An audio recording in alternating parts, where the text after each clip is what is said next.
Hey, what's up guys? So today we're going to be going over Torchlight 3. We're going to be doing a day 1 review and answer some of the questions you may have about this game. So first off, let's go and do some rapid fire answers really quick. First off, the game is still in early access. It is available on Steam and it does cost money. It is $30 at the moment, which means that it will still have bugs. You might get some errors. Sometimes you will have trouble logging in. For the most part, after you log in, the game is relatively smooth. Like, you won't have too many issues with the game like crashing, so to speak. At least with my personal experience after playing over 10 hours day 1, I didn't have too many troubles once I was able to log in. Sometimes you'll sit there at a loading screen and it'll just kick you out, but for the most part, once you're in the game, you'll be a-okay. Obviously, these things are unfortunate to run into when a game launches, especially in early access, that you can't even like log in to play the game.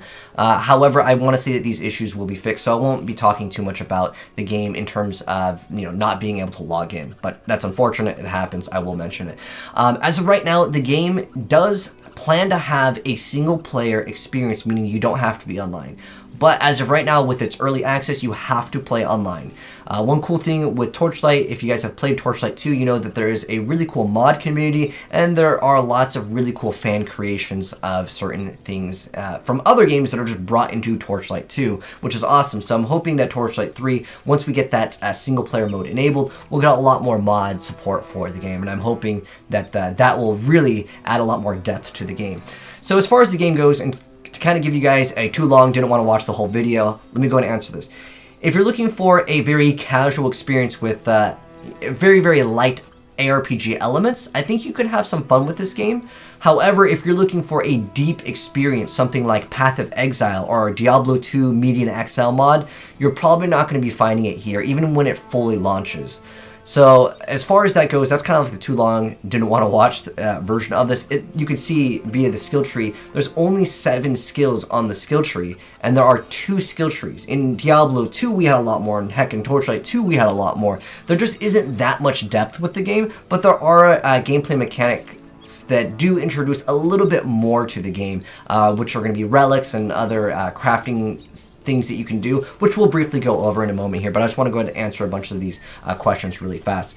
So as far as the game goes, it doesn't have that much depth. If you're looking for depth, again, at the moment in its current state, it doesn't have that much depth. But I play a lot of action RPGs on my channel. I like to spend thousands of hours, and while no one has really spent thousands of hours on this game, except for, of course, like the devs maybe, but the thing is that I haven't been able to spend thousands of hours into this game. Like, I've put 1,000+ hours into Diablo, 1,000+ hours into PoE, and you can spend that amount of time in those games because they do offer that amount of depth. Or, of course, sometimes, I just go back to Diablo 2 for nostalgia's sake.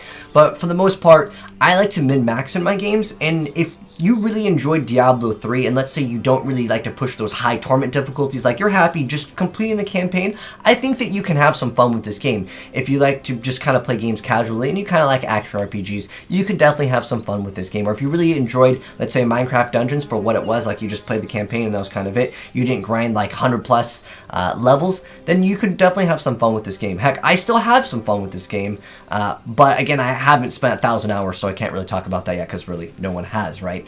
But I do like to spend 1,000+ hours into my action RPGs, but this game probably won't offer the depth that I'm looking for. Characters will feel probably very similar, and we'll get into the skill tree, and I'll go ahead and explain more things in a moment here. But as far as the Steam reviews go, at the moment there is a lot of negativity, and that is simply due to not being able to log in, and I totally get it. It sucks. You buy a game, and you simply can't even do anything but make a character. You can't log in to play the game. Those issues will hopefully be fixed within the next couple days. If not, well, that is very unfortunate, and I could see a lot of people very upset about that, but that's, expected, right, if the game doesn't work. But here's how I feel about the game. I hold Diablo 2 as one of the best action RPGs of all time. Heck, Median XL, for me, I still play it to this day. But we have Max Schaefer. This is a former Diablo 2 creator that worked on this game.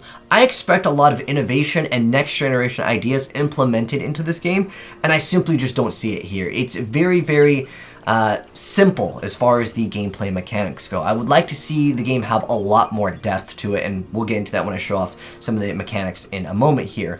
But it's not PoE. If you're looking for a Path of Exile or a huge, deep skill tree, this game just simply won't offer. And again, I'm mentioning it several times because it's very important that you understand what this game does offer.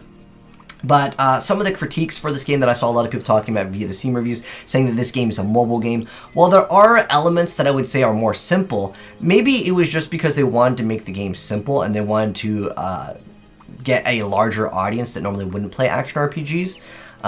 I mean, there are elements that are more hardcore. Like, there is a hardcore mode in case any of you guys do want to go ahead and play on that, but there's only 4 classes available right now in the early access, and each of them does have 2 skill trees. Each skill tree has 7 skills, so you have 14 skills in total, and that's relatively low in terms of an action RPG. Diablo 2 had a lot more, Torchlight 2 had a lot more content. In terms of the skills, I think that that's super important. There are legendary abilities that can kind of modify the way that you play, as well as can completely change build, and we'll go ahead and go into that again in a moment. I just want to go ahead and answer a bunch of the questions and address some of the things really quick. But perhaps they were looking at this game as something they wanted a lot of low-spec PCs to run. Again, I didn't work on the game. All I know is that Torchlight Frontiers was the original game. It had a free business model, and then they decided to charge for the game, and a lot of people were upset about that. But again, I had fun when I experienced the game, and I'm going to show you guys some of the mechanics in the game that would separate this game from other action RPGs or just the mechanics. So as far as the game goes, here's my critique. I think the game really needs a bigger skill tree. I mean, you have 2 skill trees that each have 7 skills, but there's not that much depth to it. Pretty much how it works is you can put more skill points into the skill and it will modify the damage, but in addition to that, once you level it up a certain amount, you'll be able to get bonuses. So how it works is you can put up to 10 skills into a talent or skill, whatever you want to call it. And as you put more points into it, in Tier 1 for this targeted strikes, which was just, this is what it looks like, it's kind of like a little rapid fire shot. If we put enough into the Tier 1 bonus, which how it works is you have to put 3 skill points in it to get the Tier 1, 6 points to get Tier 2, and then 10 total points to get to the Tier 3 bonus. But at the Tier 1, each successive hit will deal 25% more damage. You get extra ammo recharge rate. Ammo is basically mana for my class. And then with the Tier 3 bonus, every third target strike fires a larger arrow that deals double damage. So basically, it really comes down to just kind of modifying the skill and getting more damage at the end of the day for the most part. Sometimes, you know, have increased like duration or a slow effect or some type of modifier to the skill. And that's basically how it works. But there's just not enough skills for my taste to really say, yo, I want to build a completely different build. You can, however, respec. There are points that are able to, they're called respectables. You can respec. So don't worry about the first character that you make, because you can technically respec out of that. But the thing that this game does offer that's kind of new are these things called relics. So a relic has a skill that you'll be able to activate, but it's basically an ultimate. Let me go ahead and activate it so you guys can kind of see what it does. What it does for me is I get a bunch of damage, and it's going to shock the enemies, and then on top of that, we're going to be able to get 50% crit chance bonus for a short duration. So we're going to get a bunch of damage. And how this works, it's not on a 30-second cooldown. There's a legendary that I have that shows basically a different one because it fires 2 of them off. But how it works basically is it's got its own talent tree, and I like this. This is actually something that I would consider next gen in terms of the ARPG genre here. So how it works is as you level up your relic, because it has its own separate level. Let me go and move my cam out of the way just in case it blocks some of the text or something. So we have ours level 21 right now, and we have 21 points to put into it. I made it so while I activate it, I have 50% crit chance. That's insane in this game. Literally lets me burst down the bosses. And then as it levels up, because once we get like, I think this is like level 5, and then 10, 15, and then or something like, it's something like, I guess we get this one at 30. But how it works is as you level it up, you'll also get more things that you can put stat points into. So I have it so the lightning strike chance is going to be increased when I activate it. There's a % chance when we shock an enemy to do more damage. And then I have this violent burst, which makes it so I have a 65% chance to unleash a shock bolt on kill that deals 125% weapon damage. This is all with this relic over here. You can basically craft all of the relics. You'll get them by getting these. Let me go ahead and just go to the zone where we can go ahead and craft them. You can craft these by getting these ember cores, and you can see there are lots of other relics here. There's the blood frenzy. This is another one that I have. There's an ice one, and you can see all of these have, again, their own skill tree. I like this. This is a really cool idea. I don't even really use the skill here, but to show off what the heck it kind of does. It has an active skill that you will be able to go ahead and activate as well. So I can go ahead and just activate this. If I don't have it equipped, though, it won't let me go ahead and use this. This one's on a much shorter cooldown. But as far as the game goes, that's like really the only like next gen, so to speak, things that like exist in the game. There are pets in the game, just like there is with the previous pets. The pets AI is what I would consider not the strongest as of right now, but you do happen to have pets. They are, as far as I'm aware, they do the same thing. It's just that they have different animations. But you can equip whatever skills that you want on a pet. You will unlock pets, and certain pets will give you certain skills, but you can equip whatever skill that you want on whatever pet that you want as long as you just get the pet. So basically, you can select any aura that you want on a pet. You can only select one aura though, but then you have different modifiers on the pet. The pet, it can kind of help tank it a little bit, but for the most part, it's not going to be doing a bunch of damage. You can do the same mechanic in previous Torchlight games where you can go ahead, well, technically, it's in Torchlight 2, where you can go ahead and, I believe, send it back to go sell the stuff. But in Torchlight 1, there was a mechanic where you can set it to, like, aggressive or whatever. It's not there, at least as of right now. But you do have pet skills, so it adds a little more depth. I don't believe you can cast any of these manually. The pet will just kind of activate them on their own. Your pet also technically has a inventory system. So they have a collar, and you get 2 pet tags. And I just put cooldown reduction because the pet just doesn't deal that much damage because it doesn't attack very fast, at least as of right now. Maybe as we get some more powerful items, later things will come. But there are uniques in this game. Uniques in this game, or legendaries, also have bonuses if you start like collecting parts of the set. So some of them will modify certain things. Some of them will just give you flat, like, extra decent stats. But this one has like Relic cooldown, which is quite nice. But you can see if I have another Musketeer item, I'm going to have +1 skill level 2 precision skill. So if you play Diablo, it's basically giving you +1 to all skills in one tree, if that makes sense. So this would be precision, this would be adventurer. So it gives you +1 or whatever the case may be for the number of the skills. So that's kind of cool. One thing I think that would be cool, I don't know if they plan to do this, but right now you can only put 10 skill points into a skill. There's no tier 4 bonus. It'd be cool to see if some sets would allow a tier 4 bonus to potentially exist. But there is another mechanic to this that's kind of new. Well, I say kind of new because it's basically the Kanai's Cube, if you guys have played Diablo 3, which allows you basically to have like a legendary power of something else that exists in the game. I don't have a bunch of them unlocked.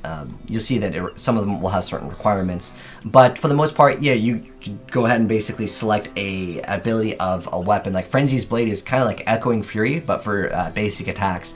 So there's also Headhunter, where on kill of a unique or legendary monster, you get a random shrine effect. So there are a little bit of things that are kind of cool, and this is what I would consider kind of next gen, because technically Diablo 3 did it first. But I like it. It's a cool mechanic to the game, and I'll give them some credit there because it's just more content. Again, I want that depth with my game as far as that goes. As far as the customization, right now we're in our fortress. We can go over here, we can change our pets.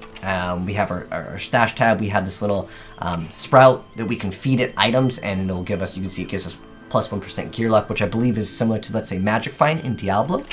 And then we can also respec out of this, and you can customize the location of this. I just put mine all right next to the waypoint, so as close as possible. And as far as the enchanting system, I'll briefly explain kind of how the crafting works. So if you want to enchant an item, it has to have what's called an enchanting slot. So what you would do with this is you would put the item in there, and you have to get these recipes, and it basically rolls any one of these. What you can do is you can roll one. If you don't like it, you can pay gold to unenchant and then RNG it over and over again. That's how the crafting at least works right now. I'm not sure if there's going to be certain items that can specifically target a specific affix that you're looking for, but that's kind of how crafting works. And if you want to get the material to craft, what you would do is you would disenchant an item. So I could break this down and I would get the magic essence, or if I could get rid of a blue one, I'll get the blue one. So that's how crafting works, and in order to get the crafting on the blue, you would have to have, of course, different items, like materials, so to speak. There's also another mechanic that is, I would say, newer to the action RPG genre. So there is hardcore mode, but there's also items that are called lifebound. There is an item to unbound a lifebound item, which is called the Scroll of Unbinding. It makes a lifebound item not lifebound. What a lifebound item is if you die, the item gets destroyed. Completely gone. It's, if you want to think of it kind of like ethereal in Diablo 2, that's kind of what it would be similar to, but that's the mechanic with the lifebound items. But overall, because I'm pretty sure. Okay, as far as potions go, there are kind of different potions. It's basically they all heal you. One removes poison, one removes shock, and the other one just heals you. But for the most part, the potions are just potions. There's nothing super special with that. I can't show the map. This is why a lot of people think this game is was originally a mobile game, and I don't blame them for that because the large interface. It looks like stage 1, 2, 3. You know what? If you guys have played mobile games, you know exactly what I'm talking about, where you just kind of go ahead and go along with the game. But as far as this goes, I mean, honestly, it's just a larger interface. I think this game was designed for mobile. I don't think so, but maybe later down the line they decided to make it. Maybe they want to import this into mobile, but more so, I would say maybe they were looking at the Nintendo Switch, porting this game over in the future. That's my guess. But as far as the game goes, I feel like it lacks depth. I showed you guys is pretty much as deep as the game goes. Your last skill that you unlock will be at level 20. Which is right here. So you'll end up pretty much being able to choose whatever skill that you want relatively quick as you progress in the game. But this is my, again, day 1 review. So overall, to kind of close out on it, let me go and just throw this gameplay here in the background while I go ahead and talk about the other things that I wanted to mention. As far as the game goes, I'm going to throw back on my cam here. So I think that, again, I consider Diablo 2 like the bar. When you have someone that worked on Diablo 2, I really expected this game to just deliver some high quality content. Like, I wanted this game to be the next big action RPG that would take over. And I think at the moment, it might be just kind of a flavor of the week or the month for some streamers like myself. But I'm still having fun with the game. I honestly enjoy it. I would love to see more content with the game. And I think that, and I'm not talking about just like, you know, going through the acts, but I'm talking about I would like to see a lot more skills in the game, or just any other mechanic to make it feel like this is a new action RPG. It has something to really look forward to when you're kind of going through the game, because pretty much once you've unlocked like the final skill, what else is there? I guess there's legendaries, and some of them do affect some of the skills. They'll like basically reduce the cooldown, but it's just a modifier on a number or a mechanic. I don't know. Maybe there are going to be set items that can completely change the game, like you can transform. I don't know. That's the stuff that I'm looking for to completely have more theory crafting. And again, I just feel like at the moment, well, another critique that I can give, some of the loading screens for this game are absolutely ridiculous. And like, I don't have a potato, I have a 2060 Super, and I just feel like the loading time could be fixed. That's a critique too, but again, I think this is optimization, early access. That's something I'm not going to really critique the game on too much or be too upset about. But you know, loading time is like it's not quite like Sonic 06 bad, but it's pretty bad at times. But overall, if you like casual action RPGs and you're happy with, you know, like 10 hours into a game, I think that you can find enjoyment in this game. But again, the biggest part of this is it just lacks the depth that I would personally want. And if you really want a deeper action RPG, what I can recommend, Torchlight 2 is a great game. I could definitely recommend that game. As far as this game goes in early access, I still will enjoy the game. Again, it might just be a flavor of like the week, and then we'll move on to when, you know, the next PoE League or Diablo League once that goes ahead and starts. But another game that I do have on my radar, and if you are looking for a new game in early access, is Last Epoch. I dropped a video on it recently, and I'll pin it down below. That game actually has a lot more depth. Basically, each skill in that game has its own entire skill tree, which is kind of what I was really looking forward to in this game. I just want a lot more, and again, I expect a lot more because it's coming from what I would consider one of the best game designers. You know, Max Schaefer. Well, Breivik didn't work on this game, but he's also like really high up there in terms of like what I expect from the former Diablo creators. But who knows? Maybe this game, once it fully launches, if they don't deliver on it, the community, I think, will be able to make some really cool mods. So I would say if you're kind of on the fence with this game and you don't want to spend the money, just go ahead and wait for the mods to come out. Because I think with the mods, this game has a huge chance at being a really cool game to go ahead and mess around with. But it's just too shallow right now for me to recommend for hardcore action RPG players. But that's my thoughts on it. You guys can let me know yours down below. I do plan to make like a follow-up video, so if you guys do want to go ahead, well, heck, we're doing a full playthrough. If you guys want to watch the full playthrough, I'll pin like part 1 of it as well. But I would just like to see a lot more classes, more skills, more depth, and I keep on mentioning it, but like, again, I just expected so much more out of this game, but I'm still having fun with it at the end of the day, to be honest. At least as of right now. Again, I haven't spent 100 or 1,000 hours into it. But thanks for watching, guys. Hopefully you enjoyed the video. If you did, drop a like on it. And if you want to follow more Torchlight 3 stuff, I do plan to go ahead and follow up with more videos in the future with this game. We're doing a full playthrough, and then we'll go ahead and check out what the end game looks like. So if you want to see the end game, definitely follow, and I'll catch you guys in the next video. Have a good one. I'm signing out. Peace.